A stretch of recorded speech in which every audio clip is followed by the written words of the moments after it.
as long as you keep going forward and experimenting and trying things, you'll find somewhere. But it was sometimes hard to look at other people who had a very simple, clear direction, and you go, "Oh, I wish I wanted to be a doctor. Then it would be so easy." Sushi Go Party, Gizmos, and 70 other popular board games all come from today's speaker. His game have become the must-have board games during this difficult year. It's my pleasure to have Phil Walker Harding with us on another episode of the Ask the Professional series. We are here to talk about Phil's successful career as a board game designer and as a minister of a church. Hi, Phil. Thank you for having me. Great to be here. First thing first, maki, sashimi, or what is your favorite sushi? Well, probably I'd have to say my absolute favorite, although I like lots of types, is just a nice big plate of salmon sashimi. Okay, and why did you choose sushi for Sushi Go?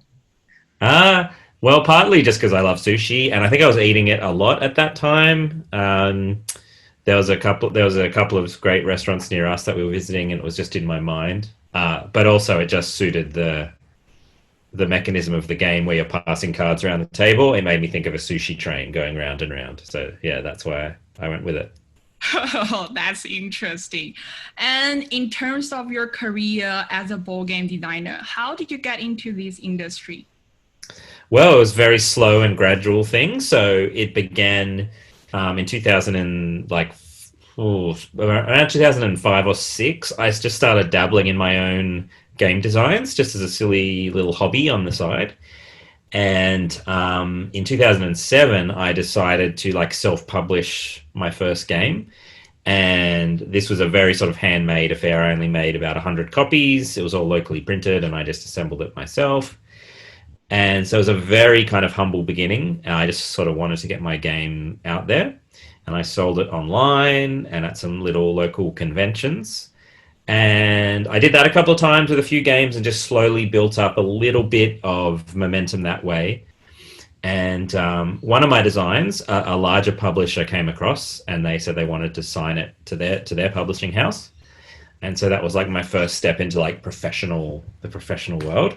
But that was a very small thing. And things just slowly moved from there. So I self-published for a while. And then when my designs started to get enough momentum on their own, I decided to just be a designer. But it was all a very slow process over kind of, 12, 13 years now. Mm. And I think you mentioned some pivotal moments in your journey as well. And I'm quite curious, what did you study at uni? Well, I went to uni to study film. So I wanted to be a movie director, which, is a very different thing. Yeah. So that's what I kind of wanted to be through high school. So that's what I went and studied at uni. But then quite soon, once I got into my film degree, I sort of realized, this isn't really a career pathway in the sense that I could see like a creative job on the horizon right after uni. I knew it would be quite a long time before I'd work into a really fulfilling creative position. So I just kind of thought, maybe I can just leave film as a hobby. And so that was it. I just kind of left it on the side a little bit. And I still love movies, and I used to dabble in making short films and stuff. But yeah, everything kind of changed. So Story behind the scene. And I'm really curious that will you share any other new game with us today? Well, I have a few things coming out, but one thing just came out this last week. It's called Cloud City. I happen to have a copy right here. So this is my latest game, and it's about building a futuristic city in the clouds, and it kind of has 3D buildings and stuff in it. So that was really fun to work on. So that's brand new. That's my newest thing. Yeah. Wow, amazing. I will definitely have a try. Thank you. Well, do you think degree really matter in terms of your career pursuit? Well, it didn't for me. So yeah, there's not that much crossover between what I do now and what I studied. I mean, I did study something creative, and it did teach me quite a lot about just, Hmm. the creative process and having discipline in your creativity. So it taught me some general things about how to be a creative person. But yeah, for me, after university, I kind of tried lots of different things. I had lots of different jobs, I tried lots of different hobbies. And so, yeah, I guess I definitely didn't feel that I had to keep going down that one pathway. I could see it's kind of exploring process as well after the graduation. And in terms of some career advice, what are some important skills, attributes, or experience that is required of a professional board game designer? Well, yeah, that's an interesting one. Well, for most game designers in tabletop gaming are freelance, which means you pretty much work on your own, and then you pitch your ideas to publishing companies, and they hopefully will pick them up. But most of the work you do is on your own. Um, you can collaborate with other designers, but still, it's often working from home, and it's often very much just about self motivation. So I think that that's a very important thing. You have to be committed to making a design better and being willing to make a lot of mistakes and try again and again and test and test and test. So there's lots of perseverance, I would say, and self motivation. Um, and yeah, working from home is something that a lot of people find hard. I find it hard. Um, and being willing to, I just be open to finding inspiration for your designs in lots of different places as well. So it's kind of a hard. It's not like a usual career in lots of ways. So it's quite outside the box. Okay. And is board game design quite a technical area of work? It's interesting because it definitely has a technical side. So there's game theory and probability and a lot of mathematics behind a lot of games. So Mm-mm. there's definitely a technical element to how you have to think about them. But there's also a very creative element. So it's kind of like art and science together in a way, because you need to make a creative, enjoyable experience for the players. But then there's often some mathematical kind of thinking that goes behind the scenes. So it's a bit of a mix of both worlds. That's interesting. And the next two questions actually come from our audience. The first is, what is a game mechanic? What is a game mechanic? Uh-huh. Well, I guess that's probably a just a way of explaining the different pieces that make up a design.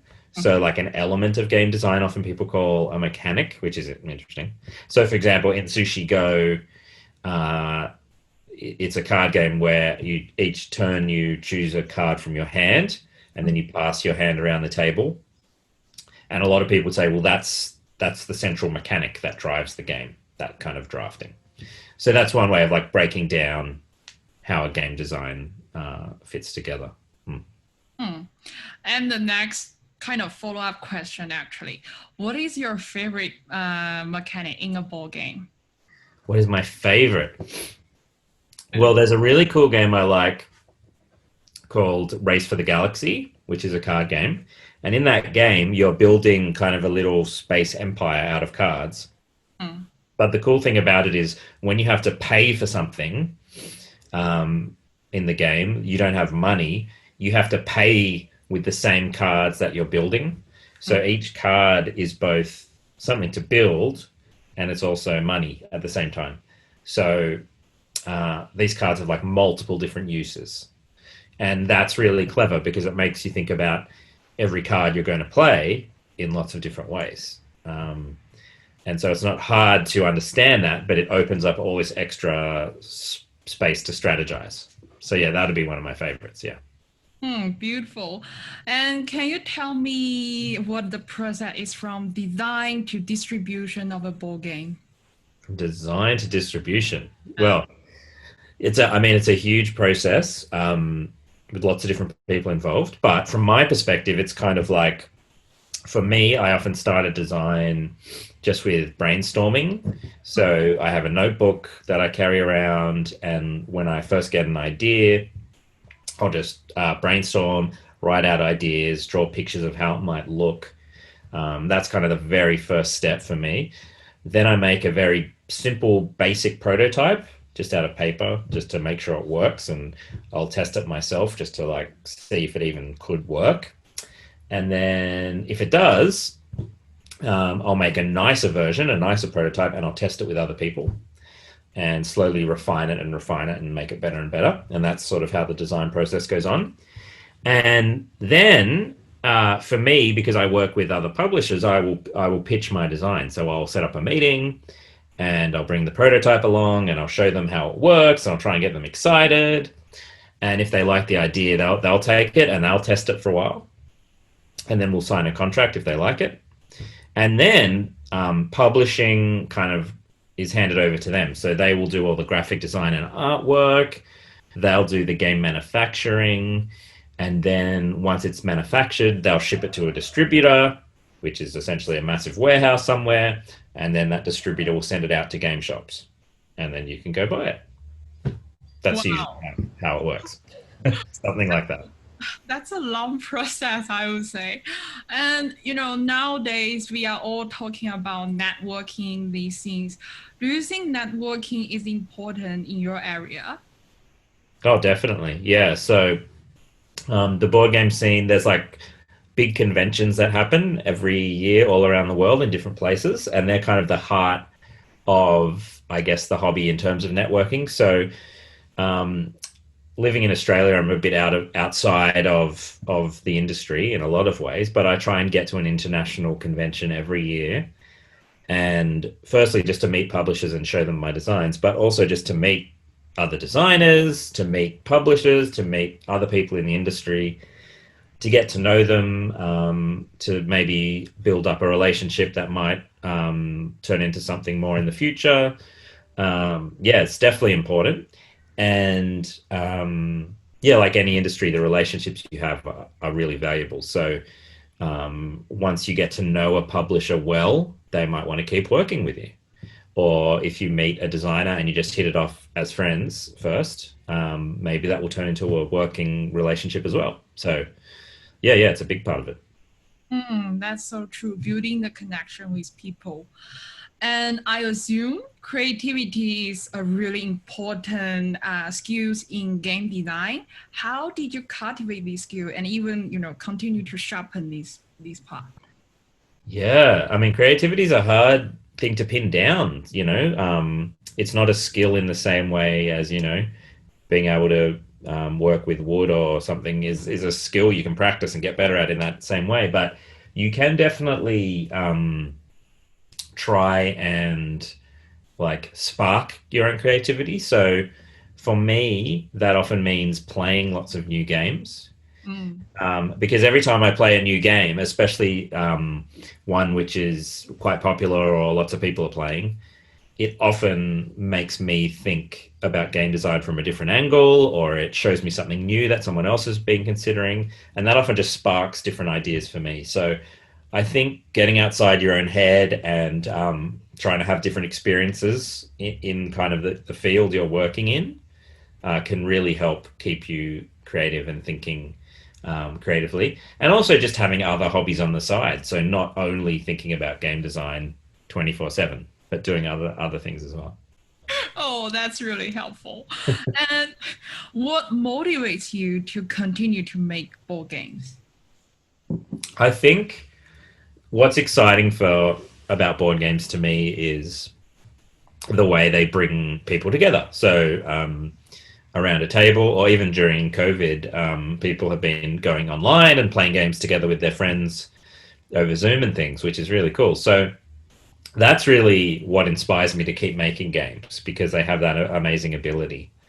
And so to think that there are people all around the world playing my games and it's bringing them together, even if they're of different ages or different backgrounds, that's really cool. So that's something that I find really motivating. Yeah, it's kind of magic power. Like you make people who didn't know each other before, and then because of game, they become friends. That's right. Yeah, exactly. I've seen it happen. Yeah.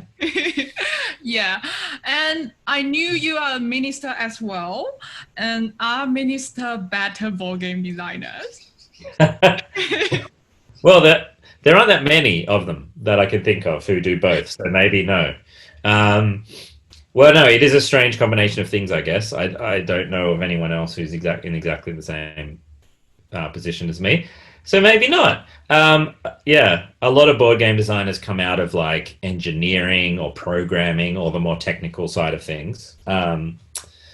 So yeah, I don't know if maybe there's no real combination there. I'm just really strange. Interesting, interesting. And why did you decide to become a minister? That's a great question because it's not something I wanted to do really. So, I mean, I grew up in the church and have always had a faith and loved just being a part of a church and a Christian community. That was always a big part of my life.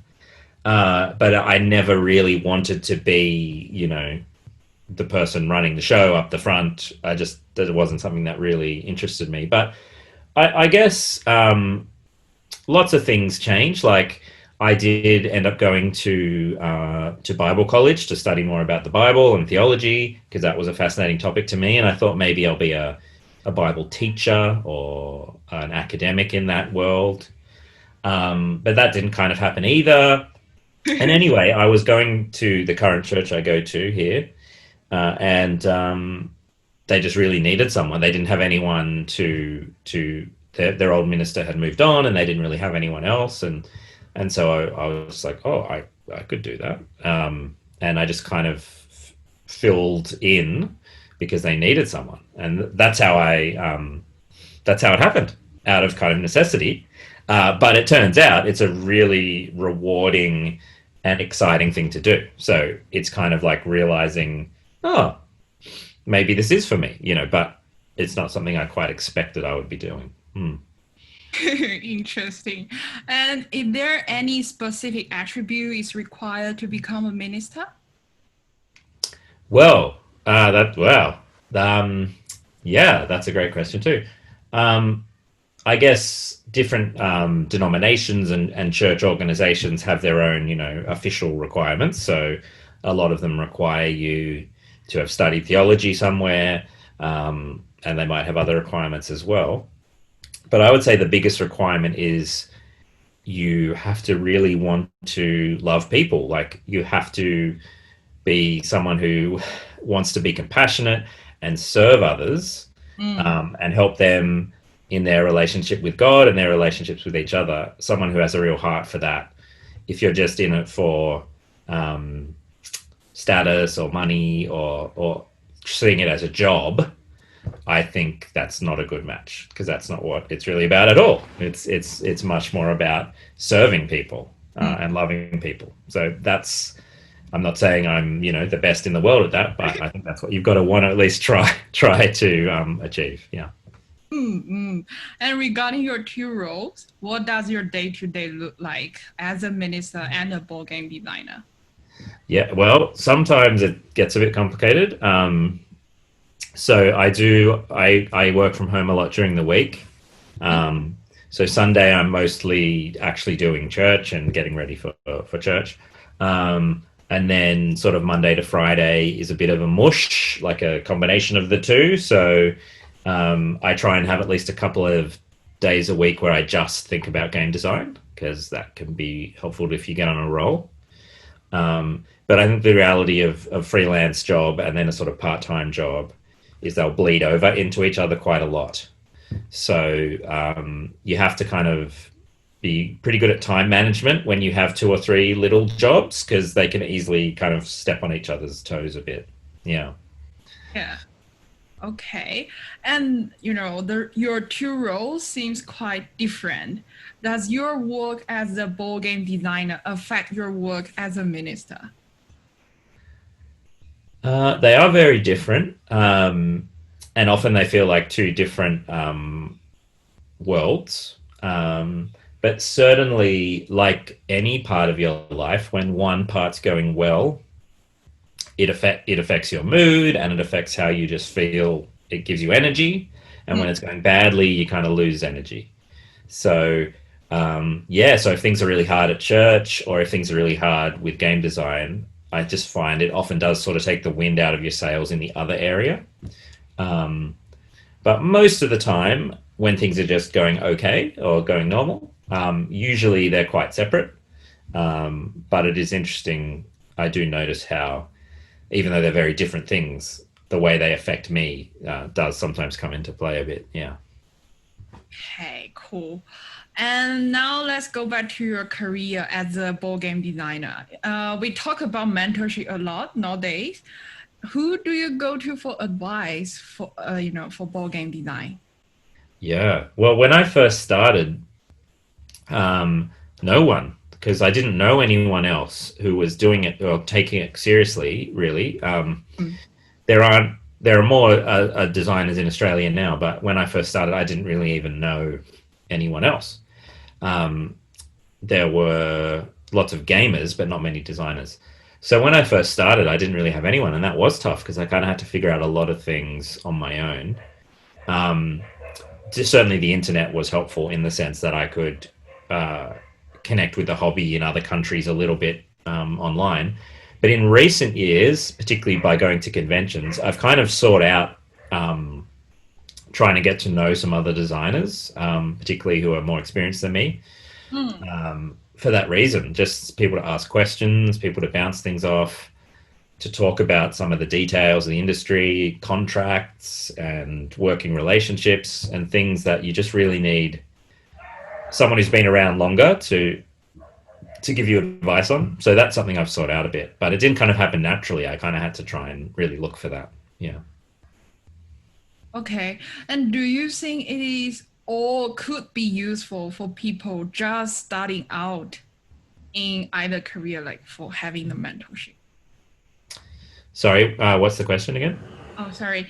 Like for having a mentorship, do Oh, you yeah. do you think it is or could be useful for people who just start off? Oh, yeah. I wish I had that. I wish I had that when I was starting out. Someone to show me the ropes and get me started. I think that would be a great thing. As a matter of fact, even in board game design now, there are a couple of avenues where there are more experienced designers mentoring Mm. young designers, which is really good. Yeah. And I guess mentorship is like the thing help you find a better version, and then you can find someone who give you advice, guidance along the way. Mm. And it's kind of the last question. If you could go back to your 20-year-old self, what would you say? Well, a lot of things, but in terms of career stuff, anyway, I guess I would say, um, I think at that age, I didn't know what I didn't have a very firm idea of what I wanted to be career wise down the track. I had a lot of interests and a lot of passions, but I didn't really see how they would turn into a job or where they would take me. I think what I would say is I would kind of say that's okay. Like, don't stress too much about it. Just keep pursuing your interests, keep exploring new areas, keep trying to get better at the things you do. Because as long as you keep moving forward, I think things have a path will open up, and you'll find a way forward. And I think there were times when not having a clear career path was quite stressful. Mm. So I think going back, I'd say, oh, don't worry about it. Just as long as you keep going forward and experimenting and trying things, you'll find somewhere. But it was sometimes hard to look at other people who had a very simple, clear direction, and you go, oh, I wish I wanted to be a doctor. Then it would be so easy. Yeah, But that's yeah. yeah. And I guess like exploring the process of exploring or getting to know more about yourself and the world requires patience as well. Oh, definitely. Yeah. And it took until, as I said, it took years before even the little hobby of game design became something bigger. So Hmm. definitely patience has been a big part of my journey, I guess. Yeah, thanks for sharing. And actually, here comes our last audience question. Is there another Sushi Go style game in the works that you can talk about? Well, nothing sort of official has been planned for another Sushi Go game, but I'm always working on new ideas for cards for Sushi Go Party. New bits of sushi that might become part of the game. So there might be another Sushi Go Party expansion or sequel or something down the road. So you never know. Yeah, thank you so much. Thanks for sharing. And here ends our conversation with Phil today. Me personally really learned a lot from you. And for the audience, if you have not played any of Phil's game, I would highly recommend to play it. And there will be details in the description. Thanks again, Phil. And yeah. Thanks for the ones who are watching our video. Remember to join our Facebook group for more insights from the professional. Bye. Yeah, yeah. And if you're passionate, then the hard work doesn't feel as bad. Like it's still hard, but you're more willing to keep trying. So if you combine Sushi Go and Sushi Go Party, it's over 1 million. Oh, you must be proud of that. Yeah, it's amazing. It's yeah. I mean, a lot of it is how well the publisher Game Right they marketed it very well. So in America, especially, it's in a lot of department stores and stuff. So that's a huge part of it. Yeah, That's a it. lot of people. The most common response I get from people when they hear I design games is, "Oh, I didn't know that was a thing." Like people just don't even think there's a designer working behind the scenes. It's almost just like a toy company just magics them into existence. I think like it helps to have relatively regular releases in the sense that people do follow your work a little bit, like an author. So if you do have games coming out each year, it is good to keep your name out there. So that's definitely a thing. Um, but for me, it's like I'd be doing it even if it wasn't making any money. Like it's just something I love doing. So and when I was just doing it as a hobby, it still was a lot of my time. So it's just yeah, it's just like my creative outlet, really. Um, so, but I'm thankfully in a position now where like I don't have huge pressure because a few of my games sell relatively regularly, so I can kind of not freak out if I don't have something new coming out. But I'm always working on stuff, so it's kind of a constant flow.